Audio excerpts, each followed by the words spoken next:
বন্ধুরা, this is Zajiba from BTS tech up world and BTS tech up universe. আজকের পর্বে তোমরা আমাকে দেখতে পাবে জিন, ইয়ঞ্জন, সুগা আর জঙ্কুকের চরিত্রে। Hello my all kukuban, this is Jannat from various mixes chair. আজকের পর্বে তোমরা আমাকে তে, জিমিন আর কথকের চরিত্রে দেখতে পাবে। ডিসেম্বর মাস, প্রায় 1 বছর হতে চলল তের ফুল ফ্যামিলি তার মামা বাড়ির এলাকায় এসেছে এবং এখানেই সেটেল হয়ে গেছে।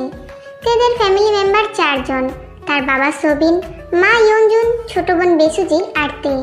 তের এবার ফাইনাল এক্সাম শেষ হলো, এবার সে ক্লাস 7-এ উঠবে। ডিসেম্বর মাসের এক সকালবেলা তে তার বেস্ট ফ্রেন্ড জিমিনের বাসায় যাচ্ছিল। জিমিনের বাসাটা তের বাসা থেকে একটু দূরেই ছিল। দুজনের বাসায় আসা যাওয়ার পথে তের একটি দুঃসম্পর্কের মামা বাড়ি ছিল। তে যখন যাচ্ছিল তখন সেই মামা বাসা থেকে 2টি ছেলে বের হয়ে কোথাও যেন যাচ্ছিল। একজন ছিল ওই মামার ছেলে সুগা, আর পাশেরটা দেখতে সুন্দর আর গোলমোলো ছিল। তাকে দেখে তে তার দিক থেকে চোখ ফেরাতেই পারছিল না। এই প্রথম তে কোনো ছেলেকে ভালো করে দেখছে। ফর্সা, গায়ের রং, নাক চোখ দেখতে অসাধারণ। বলতে গেলে তের জীবনে দেখা সবচেয়ে সুন্দর ছেলে। অবশ্য সে একটু গোলমোলো টাইপ, তাও তাকে দেখে তে ক্রাশ খেয়ে ফেলেছে। এমন সময় তের মামাতো ভাই সুগা তেকে বলে উঠল, কি রে তে, ওইদিকে তাকিয়ে কি দেখছিস? সুগার ডাকে তখন তের ধ্যান ভাঙলো এবং সে বলল, কই কিছু না তো, তোমার পাশে ছেলেটাকে? ও আমার ফুফাতো ভাই জিয়ন জঙ্কুক। তে আর সুগা যখন কথা বলছিল তখন জাংকুক বাড়ির ভেতরে চলে গেল। তাই সুগা বলল, আচ্ছা আমি আসি রে, তোর সাথে পরে কথা হবে। বলে সুগা জাংকুকের পেছনে ছোটে। তে ভাবতে লাগলো, জাংকুক কি আমার তাকানোতে লজ্জা পেয়েছে নাকি? কোথায় যেন যাওয়ার জন্য দুজনে বের হয়েছিল, আবার দুজনেই বাসার ভিতরে চলে গেল। এরপর তো এত কিছু না ভেবে জিমিনের বাসায় চলে গেল এবং ওর সাথে রাস্তায় ঘটা ঘটনাগুলো শেয়ার করলো। জানিস বান্ধবী, আমি না আজ একটা ছেলের উপরে ক্রাশ খেয়েছি। কোথাকার ছেলে? কেমন দেখতে? করে কি? আরে এত কিছু জানি না, শুধু নামটা জানি, জিয়ন জাংকুক বলল। আর দেখতে একটু গোলমোলো টাইপ, মানে মোটা। কি? তুই শেষে কিনা একটা মোটা ছেলের প্রেমে পড়লি? জিমিনের কথা শুনে তে বলল, দেখ ও মোটা হতে পারে, কিন্তু আমার ওকে পছন্দ হয়েছে। শেষে কিনা তে একজন মোটর প্রেমে পড়লো। ও মাই গড, আমি আমার হাসি থামাতে পারছি না। বলেই জিমিন উচ্চ স্বরে হাসতে থাকে। তারপর ওর সাথে আরো কিছুক্ষণ গল্প সল্প করে তে নিজের বাসায় চলে আসে। বিকেলবেলা বাড়িতে বসে বসে জিমিনের বলা কথাগুলি তে ভাবছিল, সত্যিই তো, উনি তো খুব মোটা। আমি কি করে ক্রাশ খেলাম, উফ, ভাবতে পারছি না, মাথা কাজ করছে না আমার। হঠাৎ করে কলিং বেল বেজে উঠল। তে গিয়ে দরজা খুলে দিতেই দেখলো এক মধ্যবয়সী মহিলা দাঁড়িয়ে আছে। উনি তেকে জিজ্ঞাসা করলেন, তোমার আম্মু বাসায় আছে? হ্যাঁ, ভিতরে আসুন। তারপর তে তার আম্মুকে ডেকে দেয়। আম্মু, আম্মু, কই তুমি? কি রে, ডাকছিস কেন? কি হয়েছে? দেখো তোমার খোঁজে কে যেন এসেছে। ইয়ঞ্জন এসে জিনকে দেখে সাথে সাথে জড়িয়ে ধরলো আর কথা বলতে লাগলো। জিন, কতদিন পরে দেখা হলো, কেমন আছিস? কবে এসেছিস? আলহামদুলিল্লাহ ভালোই আছি, কাল রাতে এসেছি। খুব টায়ার্ড ছিলাম বলে সকালবেলা তোর সাথে দেখা করতে আসতে পারি নাই, তাই এখন আসলাম। তুই কেমন আছিস? কিছুক্ষণ পর ইয়ঞ্জন তেকে বললেন যেন চা বানিয়ে নিয়ে আসে। তে তখন ক্লাস 6-এর স্টুডেন্ট হলেও অনেক রান্না করা শিখে গিয়েছে। কিছুক্ষণ পরে তে চা বানিয়ে নিয়ে এসে জিন আর ইয়ঞ্জনকে দেয়। এরপর জিন ইয়ঞ্জনের সাথে আরো কিছুক্ষণ গল্প করে চলে গেলেন। তারপর তে তার আম্মুকে জিজ্ঞাসা করলেন, উনি কে আম্মু?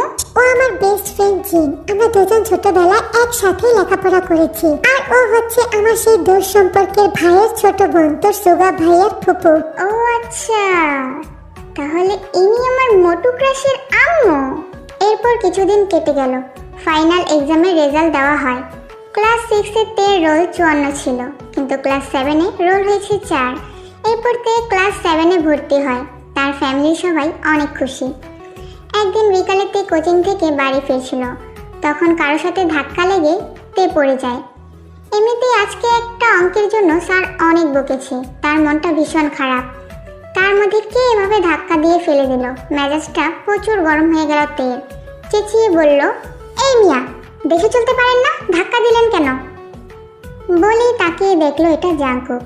একটু ঘাবড়ে গেল তে। জাংকুক গোমরা মুখ করে তাকিয়ে আছে। হঠাৎ জিমিনের বলা কথা মনে পড়তেই তে উঠে বলল, এই হাতির মতো শরীর নিয়ে বাইরে কেন বের হন? এই মেয়ে, মুখ সামলে কথা বলো। হাতি কাকে বলছো? অন্ধের সাথে সাথে আপনি কি কালাও নাকি? কি তুমি আমাকে কালা বললা? আবার অন্ধ হাতি? মুখ সামলে কথা বলো, না হলে খুব খারাপ হবে। চুপ! অন্যায় করে আবার বড় বড় কথা। একটু কম কম খেতে পারেন না? এই মেয়ে, আমি কি তোমার বাপেরটা খাই? আমি আমার বাপেরটা খাই, তাতে তোমার কি? যারটাই খান কম করে খাবেন। দেখেন না আপনাকে একটা ছোট্ট হাতির মতো লাগছে, পেটের ভুঁড়ি বের হয়ে যাচ্ছে। আমার ভুঁড়ি বের হোক বা আমি হাতি হই, তাতে তোমার কি? আমার কি মানে? এই যে আপনার হাতি মার্কা শরীর সামলাতে না পেরে আমাকে ফেলে দিয়েছেন, সেটা কি হবে? চুপ! তুমি তো অন্যমনস্ক হয়ে চলছিলে, আবার আমার উপর দোষ চাপাচ্ছ, বেয়াদব! ও মা, কত বড় সাহস আপনার! আমাকে ধমক দিচ্ছেন? অন্যায় করে আবার বড় বড় কথা, হাতি কোথাকার! এই মেয়ে, যদি আর একবার এই কথাটা বলেছো তাহলে খুব খারাপ হয়ে যাবে, বলে দিলাম। তবে রে, আমাকে ট্রেড দেওয়া, দেখাচ্ছি মজা। হাতি হাতি, আপনি একটা হাতি, আর আপনার কপালে কোনো মেয়ে জুটবে না, বউ পাবেন না আপনি। বলে জাংকুককে হালকা করে একটা ধাক্কা দিয়ে তে দৌড় দেয়। জাংকুক সেখানেই বসে রইল বোকার মতো। এমন কিছু হবে বলে সে আশাই করে নাই। অনেক কষ্টে সে উঠে বাড়িতে চলে গেল। একদিন আবারও জিন তেদের বাড়িতে আসলো। তে দরজা খুলেই জাংকুকের আম্মুকে দেখে ঘাবড়ে গেল। তে নামে বিচার দেবে নাকি জিন? জিনকে বসিয়ে তে ইউনজুনকে ডেকে দিল। এবার তে আড়াল থেকে তাদের সমস্ত কথাই শুনতে লাগলো। তে জানতে পারলো জাংকুকের একটি ছোট ভাই আছে, নাম জিতাও, ক্লাস 4-এ পড়ে। আর জাংকুক ক্লাস 10-এ এবার, এটাও জানতে পারলো। জাংকুকদের আর্থিক অবস্থা ততটা ভালো না, তাই জাংকুকের এসএসসি পরীক্ষার পরেই তাকে বাইরে পাঠিয়ে দেবে ব্যবসার জন্য। এভাবেই কাটছিল দিন। জাংকুক মামা বাড়িতে এলেই তে তাকে লুকিয়ে লুকিয়ে দেখত। তাকে দেখলেই তের মনে আলাদা ভালো লাগা কাজ করত। আবার জিমিনের কথা মনে পড়তেই সেটা হারিয়ে যেত। প্রায় জাংকুকের আম্মু জিন তেদের বাড়িতে আসতো আর ইয়ঞ্জনের সাথে গল্প করত। তেও লুকিয়ে লুকিয়ে তাদের কথা শুনত এবং অজানা অনেক কিছুই জানতে পারত। যেমন জাংকুক খুব ভোরে ঘুম থেকে উঠে তার ভাই আর আব্বুকে ডেকে তোলে মসজিদে নামাজ পড়তে যাওয়ার জন্য এবং আম্মুকে বলে আম্মু যেন ঘরে নামাজটা পড়ে। এটা শুনে তে অনেক খুশি হয়ে গেল। এইভাবে আরও কিছুদিন কেটে গেল। একদিন জিন এসে ইয়ঞ্জনের কাছে জাংকুকের বাইরে যাওয়ার সময় হয়ে গিয়েছে সেটা বলল। এই কথা শুনে তের মনটা অনেক খারাপ হয়ে গেল। কিছুদিন পরে জাংকুক বাইরেও চলে গেল। এভাবে প্রায় দিন কাটতে লাগলো। এখন জিন তেদের বাড়িতে আসলে আর লুকিয়ে লুকিয়ে তে কথা শোনে না। তাদের পাশে বসেই তারা কি কথা বলছে সেটা শুনতো। কেননা তারা কথায় কথায় জাংকুককে নিয়েই কথা বলতো। তখন তার ব্যাপারটা সে জানতে পারত। জাংকুক কেমন আছে, কি করছে, কবে আসবে ইত্যাদি। আর এখন তো দেখাই হয় না, বাইরে চলে গেছে। এখন তো তে জাংকুককে লুকিয়ে দেখতেও পারে না, তাই বসে বসে তাদের কথা শুনতো জাংকুকের আম্মুর কাছ থেকে। এভাবেই 5টা বছর কেটে গেল। তে এখন ইন্টার সেকেন্ড ইয়ারের ছাত্রী। আজকে তার একজন আত্মীয়র বিয়ে, সেখানে যাবে বলে রেডি হচ্ছিল। রেডি হয়ে বেরিয়ে পড়ে সবাই। সেখানে গিয়ে জিনের দেখা পেল। দেখা হওয়ার পরপরই জিন আর ইয়ঞ্জন গল্পে মেতে উঠল। তে মনে মনে ভাবতে লাগলো, আন্টি এসেছে, তাহলে কি সেও এসেছে? শুনেছি সে নাকি বিদেশ থেকে ফিরেছে। তে এগুলো বসে বসে ভাবছিল। হঠাৎ করে তার চোখ গেল এক জায়গায়, আর চোখটা যেন সেখানেই আটকে গেল। তের সামনে বসে আছে জাংকুক। সে দেখতে আগে থেকে মাশাআল্লাহ অনেক সুন্দর হয়েছে। আগের মতো আর গোলো গোলো নেই, দেখতে এখন হট অ্যান্ড সেক্সি লাগে। তে তো তাকে দেখে দ্বিতীয়বারের মতোই ক্রাশ খেলো।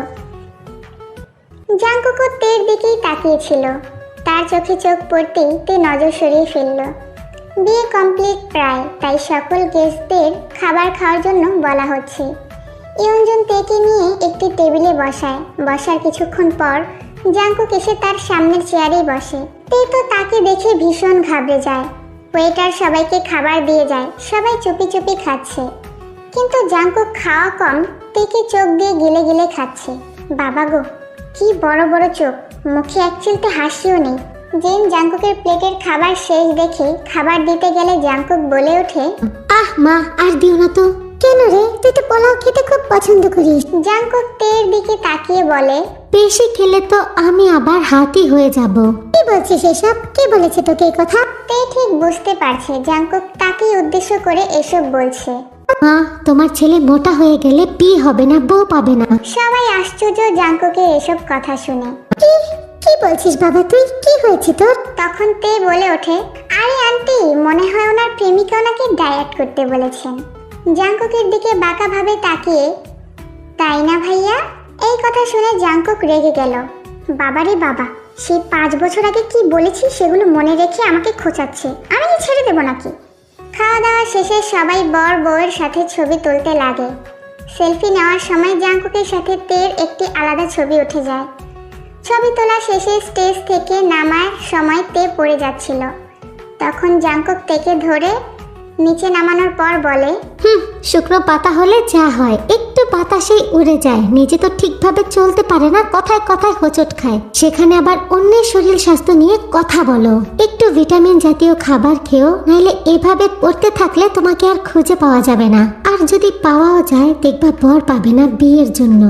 বলে জাংকুক চলে যায়। তে খুব বুঝতে পারছে তার কথাগুলো তাকেই ফিরে দিল। তবে এখন আমি কি করব? এই জন্য ফ্রেন্ডদের কথায় কিছু করতে নেই।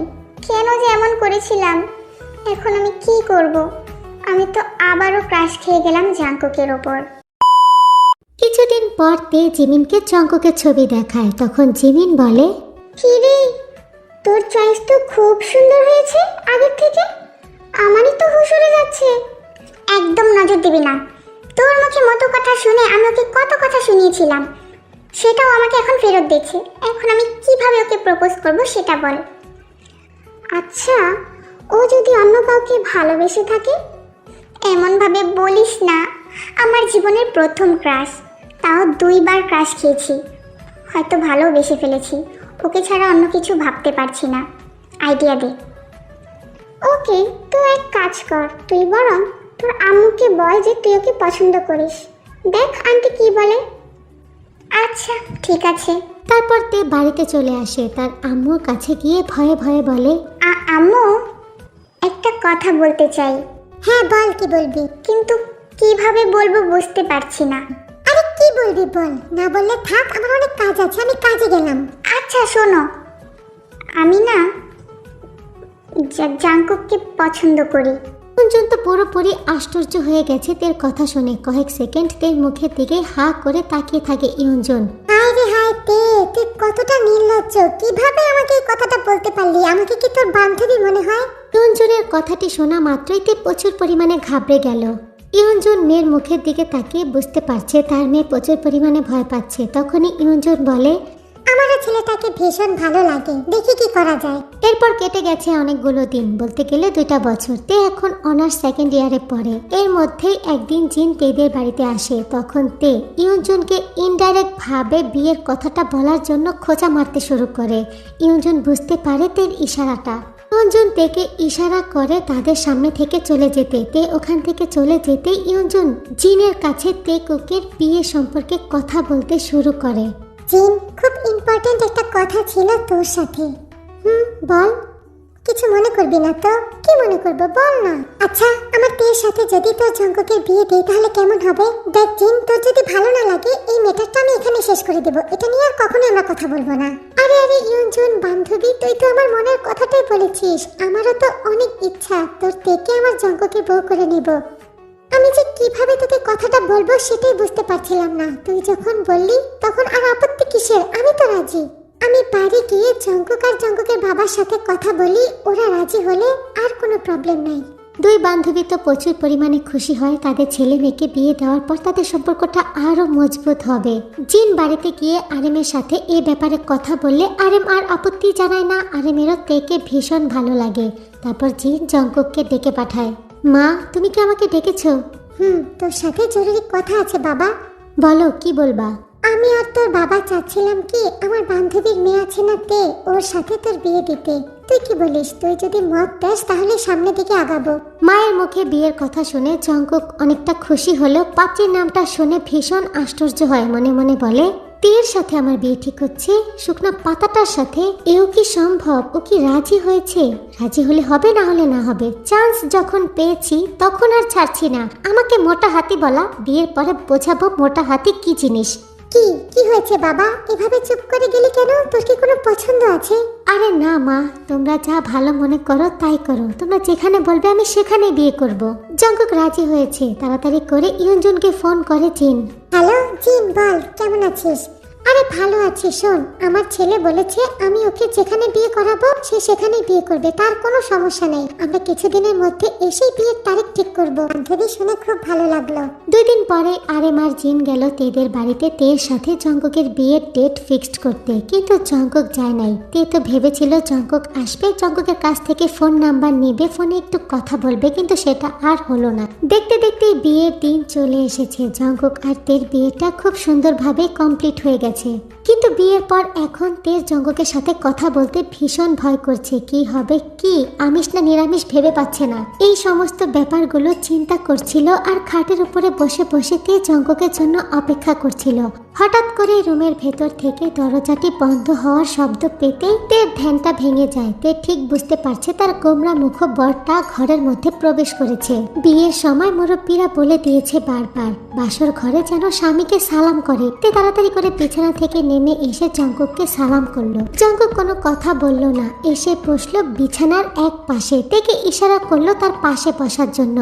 তের মধ্যে তো মিশ্র প্রতিক্রিয়া হচ্ছে, ভয় আর লজ্জা দুটো একসাথে কাজ করছে। তারপরও জঙ্কুকের পাশে গিয়ে চুপ করে বসে পড়ল তে। প্রায় অনেক সময় দুজনেই চুপচাপ। তারপর নীরবতা ভেঙে জঙ্কুক থেকে জিজ্ঞাসা করলো, আচ্ছা তোমার নামটা যেন কি? জঙ্কুকের বলা কথাটা শুনে তে আশ্চর্য হয়ে মনে মনে বলল, এটা কেমন কথা? এটা কি আমাকে ইনসাল্ট করে বলল? কাবির নামে কি আমার নাম দেখে নাই? না দেখি সাইন করেছে উনি? তে কিছুটা কাঁপা কাঁপা গলায় জঙ্কুককে বলে, তে। তেকে ভয় পেতে দেখে জঙ্কুক বলল, তুমি নাকি আমাকে ভালোবাসো, তাহলে ভয় পাচ্ছ কেন? জঙ্কুকের মুখে এই কথাটা শুনে তে থমথম খেয়ে গেল। জঙ্কুক কিভাবে জানলো তে তাকে ভালোবাসে? তে কোনো কথাই বলল না, একেবারে চুপ হয়ে আছে। জঙ্কুকও চুপ করে বসে রইল। প্রায় 10 মিনিট পর নীরবতা ভেঙে জঙ্কুক আবারও বলে ওঠে, ভালো যে বাসো, এখন পর্যন্ত তো আমাকে প্রপোজ করলা না। আগে তুমি আমাকে প্রপোজ করো, তারপরে আমি তোমার সাথে কথা বলবো। জঙ্কুকের মুখে প্রপোজ করার কথা শুনে কিছুটা ঘাবড়ে গেল তে। আপনাকে কে বলেছে আমি আপনাকে ভালোবাসি? তের কথাটি শোনা মাত্রই জঙ্কুক একটু মৃদু হাসে। তারপর তের দিকে ঝুঁকে গিয়ে তের কানের সামনে মুখ নিয়ে বলে, বাসনা বুঝি? তে একটা শুকনো ঢোক গিলে বলল, আপনি কিভাবে জানলেন? তখন জঙ্কুক বলতে শুরু করলো, তোমার সাথে যখন আম্মু আমার বিয়ের কথাটা বলেছে না, তখন তো আমি হ্যাঁ বলে দিয়েছি, কিন্তু একটা খটকা ছিল মনে। তুমি তো আমাকে সহ্যই করতে পারো না। আমি মোটা ছিলাম তাই কত কথা শুনিয়েছিলে তুমি আমাকে। তাই তো পরের দিন তোমার বান্ধবী জিমিনের সাথে দেখা করতে ওর বাড়ির রাস্তার সামনে অপেক্ষা করছিলাম। প্রায় 15 মিনিট পর জিমিনের দেখা পেলাম আমি। তাকে জিজ্ঞাসা করলাম, এই জিমিন শোনো। হ্যাঁ ভাইয়া বলুন। তুমি তো তের বান্ধবী, ওর সাথে যে আমার বিয়ে ঠিক হয়েছে সেটা তুমি জানো? হ্যাঁ। কিন্তু তোমার বান্ধবী তো আমাকে সহ্যই করতে পারে না। আমি মোটা ছিলাম দেখে আমাকে কত কথা শুনিয়েছে। আমি কখনো বউ পাবো না, আমার নাকি কেউ কখনো বিয়েই করবে না। তাহলে ও কেন রাজি হলো? জঙ্কুকের কথা শুনে জিমিন একটু চেঁচিয়ে বলে ওঠে, না। আরে না ভাইয়া, ও তো সেই 7 বছর আগে থেকেই আপনাকে পছন্দ করে। আপনাকে যেদিন প্রথম দেখেছে সেদিন আপনার উপর ক্রাশ খেয়েছিল এবং আমাকে বলেছিল। আমি তখন মোটা বলে খেয়ে পেয়েছিলাম। সেটা শুনে হয়তো এরকম ব্যবহার করেছে। যখন আপনাকে বিয়ে বাড়িতে 2 বছর আগে দেখলো তখন তো আবারও ক্রাশ খেয়েছে। তারপর আমাকে আপনার ছবি দেখিয়ে বলেছিল কিভাবে আপনাকে প্রপোজ করবে। তখন আমি বলেছিলাম যেন পরিবারের মানুষকে জানায়, তাহলে তারা কোনো না কোনো ব্যবস্থা করবেই।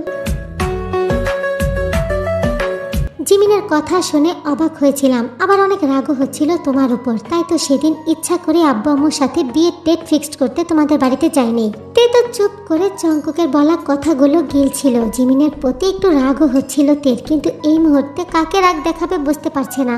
জঙ্কুক আবারও তেকে বলে, তো এখন আমাকে প্রপোজ করো।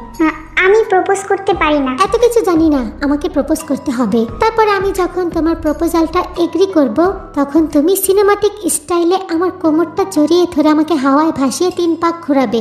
কি? আমি নাকি? কেন কেন পারবে না? এখন তো আমি আগের মতো মোটা নাই, দেখছো আমাকে আমি কতটা হ্যান্ডসাম, গুড লুকিং, হট। আর সে জঙ্কুককে থামিয়ে দিয়ে তে বলে উঠল, ওকে ওকে, আর কিছু বলবেন না প্লিজ, আমার খুব নার্ভাস লাগছে। কেন? জানেন না কেন? কি হবে না হবে সব ভেবে। এখনো তো আমাকে প্রপোজই করলা না, আগে আমাকে খুশি করো, তারপর দেখি কি করা যায়। তে একটা দীর্ঘশ্বাস ফেলে নিজেকে কিছুটা স্বাভাবিক করে জঙ্কুককে বলে, আমি আপনাকে ভালোবাসি। কি বললা? শুনতেই তো পাইনি। আমি আপনাকে ভালোবাসি। আবার বলো, শুনতে পাচ্ছি না তো। আমি আপনাকে ভালোবাসি। এত জোরে বলার কি আছে? আমি কি কানে শুনতে পাই না নাকি? তাহলে এতবার কেন জিজ্ঞাসা করলেন? দেখলাম তোমার কতটা ধৈর্য আছে, কতবার আমাকে ভালোবাসি কথাটা বলতে পারো। ওকে, আমি রাজি। রাজি মানে? এই যে তোমার ভালোবাসায় আমি রাজি, এবার আমাকে কোলে তোলে ঘোরাও। জঙ্কুকের কথাটি শুনে তে পা টিপতে টিপতে জঙ্কুকের কাছে গিয়ে দাঁড়ায়, কোমরের নিচে হাত দিয়ে আগলে ধরে জঙ্কুককে। কিন্তু একটা মেয়ে মানুষকে, একটা ছেলে মানুষকে আগলাতে পারে ঠিকভাবে? পারে না তো।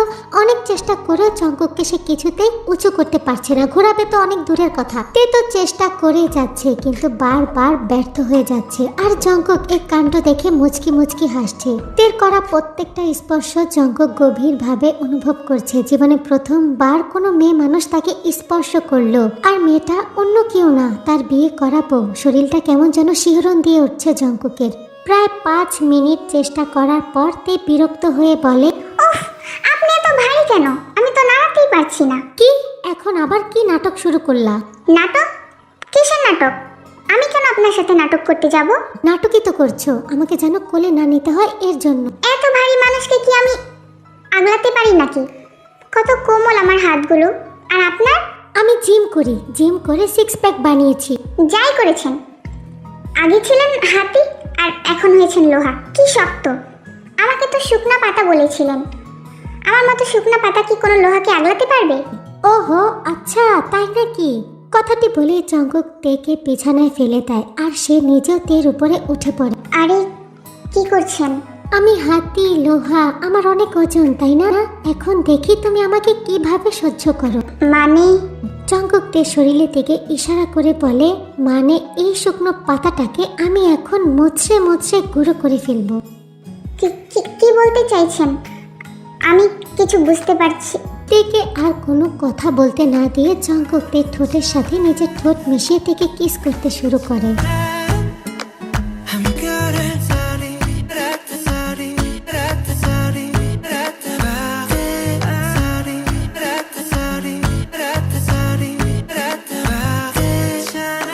এই মেয়ে, আমি তোমাকে কিস করছি, তুমি কেন কিস ব্যাক করছো না? আমি কখনো কাউকে কিস করি নাই। তো আমি করেছি নাকি? এটা তো আমারও ফার্স্ট টাইম। কিন্তু আমি পারি না।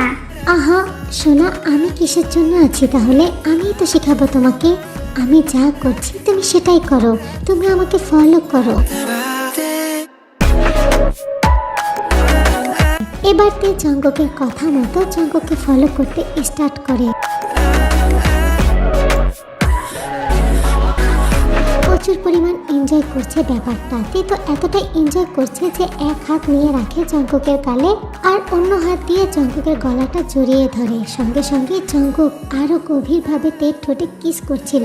তের ভালো লাগছে, তে তাকে স্পর্শ করেছে, তাকে কাছে টানছে। এটা ভেবে জঙ্কুক প্রচুর পরিমাণে হয়ে তের উপরে সারা শরীরের ভর ছেড়ে দেয়। সঙ্গে সঙ্গে কিস করার মাঝেই তে বলে উঠে, ইস, আপনি এত ভারী কেন? আপনি সত্যি একটা হাতি। আপনার পুরো শরীরের ভর আমার উপর ছেড়ে দিয়েছেন। আমি নড়তেও পারছি না। একটু দূরে সরুন। তে আমার রোমান্টিক মুডটা কেন নষ্ট করছো বলো তো? আর দূরে সরলে আদর কিভাবে করব? আদর করবেন মানে? আদর করবেন ভালো কথা, একটু দূরে থেকে করুন না। কি দূর থেকে করব মানে? তাহলে একটা কাজ করি, কালকে টিকিট কেটে আমি বাইরে চলে যাই, তারপর স্যাটেলাইটের মাধ্যমে তোমার সাথে রোম্যান্স করব, চলবে? না না থাক, যেতে হবে না কোথাও। কেন? আমি চলে যাব শুনে তুমি আমাকে মিস করছো? অনেক। আগেরবার যখন গিয়েছিলেন তখনও আমি আপনাকে খুব মিস করেছি।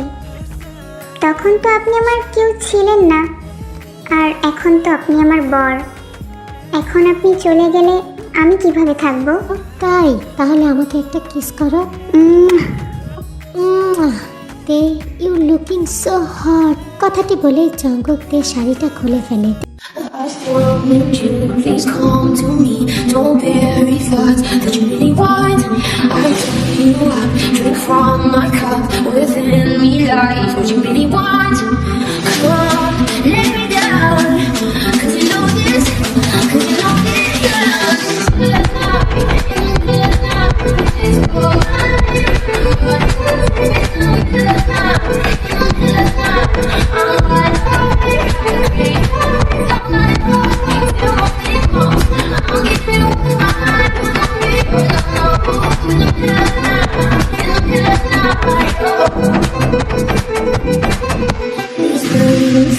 These crashing waves wash over me like a hurricane. I practically, you're hypnotized, feel powerful, but it's me again.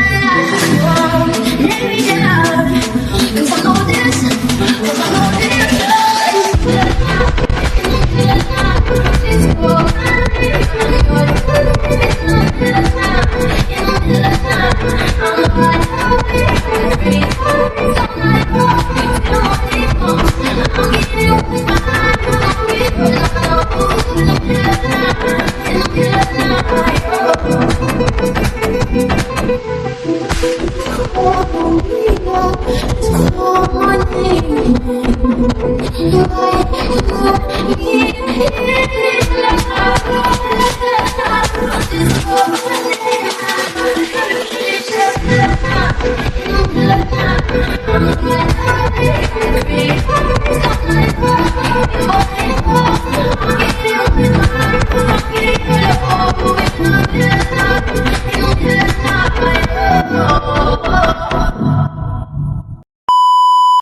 ভোরবেলা জঙ্কুক আগে ঘুম থেকে উঠে বললে ভুল হবে, সে সারা রাত ঘুমাতেই পারে নাই। পাশ ফিরে এক নজর দেখলো তের দিকে। তে এলোমেলো ভাবে ক্লান্ত হয়ে ঘুমাচ্ছে। এই তো কিছুক্ষণ আগে ঘুমিয়েছে মেয়েটা। জঙ্কুক ডাক দিতে কেউ ডাকলো না তেকে। জঙ্কুক আস্তে করে তের মাথাটা বালিশে রেখে বিছানা থেকে নেমে সোজা ওয়াশরুমে চলে গেল। গোসল করে এসে নামাজ পড়ে নিল। আজ আর আম্মু কিংবা ছোট ভাই কাউকে ডাকে নাই নামাজ পড়ার জন্য। কেমন যেন লজ্জা লজ্জা লাগছিল তাদের সামনে যেতে। লজ্জাতে রুম থেকেই বের হলো না জঙ্কুক। আবারও গিয়ে তের পাশে শুয়ে পড়লো। তে এখনো ঘুমাচ্ছে। জঙ্কুক তের মুখের দিকে তাকিয়ে আছে। কিছুক্ষণ পর তের একটু ঘুম ভেঙে যায়। চোখ মেলে তাকালো জঙ্কুকের দিকে। জঙ্কুক তাকিয়ে আছে তার মুখের দিকে। সেটা দেখা মাত্র লজ্জা পেয়ে গেল তে। রাতের কথা মনে পড়ে গেল। সঙ্গে সঙ্গে উল্টো পাশ ফিরে শুয়ে পড়ল তে। জঙ্কুক পেছন দিক দিয়ে তেকে শক্ত করে জড়িয়ে ধরে তার কানের কাছে মুখ নিয়ে বলে, আমার বউটা দেখছি ভীষণ লজ্জা পাচ্ছে। কথায় তে কোনো প্রকার কোনো উত্তরই দিল না। জঙ্কুক তের ঘাড় থেকে চুল সরিয়ে তের কানের পিছনে একটা কিস করে। তারপর ওভাবেই তেকে জড়িয়ে ধরে আবারও ঘুমিয়ে পড়ে। সকাল 8টা বেজে গেছে। দরজার শব্দ হতে তের ঘুম ভেঙে যায়। তে এদিক ওদিক তাকিয়ে দেখে জঙ্কুক রুমে কোথাও নাই। ভাবতে ভাবতেই এরই মধ্যে দরজায় আবারও টোকা পড়ে। তে তাড়াতাড়ি করে বিছানা থেকে নামতে গিয়ে দেখে তার শরীরে ঠিকঠাক কাপড়ও নেই। তে ঘুমাচ্ছিল। শরীরে কাপড়টা কোনো রকম পেঁচিয়ে ওয়াশরুমে যাওয়ার জন্য বিছানা থেকে নেমে যে না হাঁটা ধরে সঙ্গে সঙ্গে তে মেঝেতে পড়ে যায়। দু পা প্রচুর পরিমাণে ব্যথা। উঠে দাঁড়াতে পারছে না। দাঁড়ালেই দু পা থরথর করে কাঁপছে। তে আবারও উঠে দাঁড়ানোর চেষ্টা করে, কিন্তু সে আবারও পড়ে যাচ্ছিল। কোমরটা প্রচুর পরিমাণে ব্যথা। তের দু পায়ের মাংসপেশিগুলো প্রচুর পরিমাণে ব্যথা করছে। তে ম্যাচিউর, সে জানে ফার্স্ট টাইম লাভ মেকিং হলে এরকমটাই হয়। তারপরও জঙ্কুকের প্রতি প্রচুর পরিমাণে রাগ হচ্ছিল তের। রেগে গিয়ে জঙ্কুককে উদ্দেশ্য করে বলে, শালার ছোট হাতির বাচ্চা আমার অবস্থা নাজেহাল করে দিয়েছে। পা ব্যথায় কোমর ব্যথায় আমি উঠে দাঁড়াতেই পারছি না। আবার ঘরেও নেই। ঘরে থাকলে তো একটু সাহায্য চাইতে পারতাম। শালার হাতির বাচ্চা জানি কোথাকার। পুরোপুরি অসহায়। এইসব ব্যাপারে হাজবেন্ড ছাড়া তো অন্য কারো কাছ থেকে হেল্প নেওয়া সম্ভব না। তে নিজে কষ্ট করে ফ্লোর থেকে উঠে সোজা ওয়াশরুমে চলে যায়। গোসল করে ফ্রেশ হয়ে তৈরি হয়ে রুম থেকে বের হয়ে আসে তে। নাস্তা করার জন্য ডাইনিং টেবিলের কাছে গিয়ে দাঁড়ায় তে। সেখানে তার শ্বশুর আরেন, দেবর জিতাও আর শাশুড়ি জিন ছিল। কিন্তু জঙ্কুক কই? এটা ভাবতে ভাবতেই জঙ্কুক বাহির থেকে ঘরে প্রবেশ করে। এসে সোজা নাস্তা করতে বসে। তে তো লজ্জায় জঙ্কুকের দিকে তাকাতেও পারছে না। কিন্তু জঙ্কুক খাচ্ছে আর বারবার তের দিকে তাকিয়ে দেখছে। তে তাড়াতাড়ি করে খাবার শেষ করে নিজের রুমে চলে যায়। কিছু সময় পর জঙ্কুকও রুমে আসে। তে বিছানার কোনায় বসেছিল। জঙ্কুক গিয়ে তের পাশে বসে থেকে উদ্দেশ্য করে বলে, তো বলো এখন কেমন বুঝলা? কি বুঝবো? কি বোঝাতে চাচ্ছেন? ওই যে আমার ওজনটা কেমন ছিল? শেষ করে দিয়েছেন আমাকে আপনি। আমার হাঁটাচলা করতে খুব কষ্ট হচ্ছে। মানুষের এত ওজন আসে কোথা থেকে? হাতি কোথাকার। কি আবার আবার বলছো? যতটুকু শুকনো পাতা অবশিষ্ট আছে সেটুকু গুঁড়ো গুঁড়ো করে দেব নাকি? এই না, একদম খবরদার, খবরদার বলে দিচ্ছি, আমার কাছে আসবেন না। কে শুনে কার কথা? জঙ্কক সঙ্গে সঙ্গে একটা ডেভিল স্মাইল দেয়। তে তো অবাক হয়ে জঙ্কককে হাসতে দেখছে। তে তো জঙ্ককের হাসি দেখে তৃতীয়বার ক্রাশ খাচ্ছে, আর অন্যদিকে জঙ্ককের কোমরটা শক্ত করে জড়িয়ে ধরে তেকে তার নিজের কোলে এনে বসিয়েছে। সঙ্গে সঙ্গে তে ধ্যান ভেঙে যায়। তে কিছু বলতে যাবে তার আগে জঙ্কক নিজের ঠোঁট দুটি নিয়ে রাখে তে ঠোঁটের উপরে, তারপর তে ঠোঁটে কিস করতে শুরু করে। তে কোনো আপত্তি জানায় না, উল্টো জঙ্ককের গলাটা জড়িয়ে ধরে তাকে কিস ব্যাক করতে থাকে।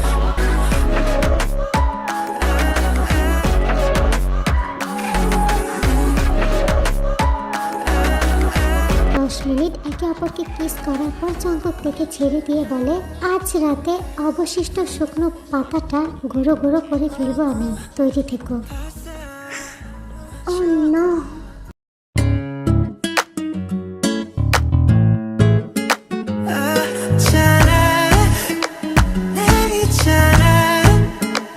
I'm good at sorry, sorry, sorry,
Pasta,